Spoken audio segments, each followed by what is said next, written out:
ফাতেমার চোখের মধ্যে পানি ঝরতেছে। নবী জিজ্ঞেস করে, ফাতেমা রে, কেন এইভাবে কান্দো? আমার নাতিরা কই? দুই নাতি না দেখলে আমার শান্তি লাগে না।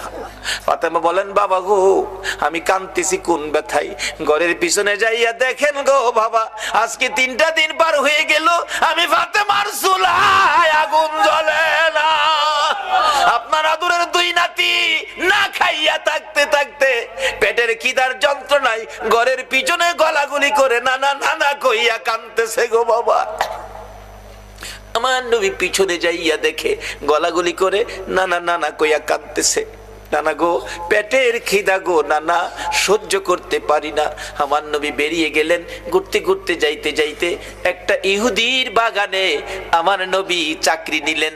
কুয়ার থেকে পানি উঠাবেন, গাছের গোড়ায় পানি দিবেন, পানি উঠাবেন, 1 বালতি পানি 8টা, 1 বালতি পানি 3টা করে খেজুর, এইভাবে 8 বালতি পানি উঠাইয়া হাসাইন হুসাইনের মায়ায় আমার নবী বাগানে চাকরি পর্যন্ত নিয়েছে। এই ভালোবাসার হাসাইন হুসাইনে কষ্ট পাবে, এই কাজ আপনারা কইরেন না। আমার নবী 8 বালতি পানি উঠাইয়া 9 বালতি পানি বোরাইয়া টান দিলে রশি ছিঁড়ে বালতি কুয়ার ভিতরে পড়ে গেছে। ইহুদি দৌড়াই আসছে, পানি উঠাও, পানি উঠাও। রশি ছিঁড়ে বালতি পড়ে গেছে, কি দিয়ে উঠাবো? ছিঁড়ে গেছে। হ্যাঁ না, তুমি ছিঁড়ে ফেলছো? আমার নবীরে কয়, নবী বলে ছিঁড়ে ফেলছে। আমার নবী বলেন, ইহুদি রে, আমি ছিঁড়ি নাই, ছিঁড়ে পড়ে গেছে। এই পর্যায়ে 1 কথা 2 কথা রাগ হইয়া নিষ্ঠুর ইহুদি, যেই নবীর চেহারায় জীবনে কোনদিন মশা মাছি বসে না, আমার নবীর গাল মুবারকে ইহুদি থাপ্পড় লাগাইয়া দিছে। আমার নবী একটা চিৎকার মারছে, ইহুদি রে, পেটের খিদা রে, আমার নাতিরা 3 দিন পর্যন্ত খায় না, আমি রাসূলও খাই নাই রে।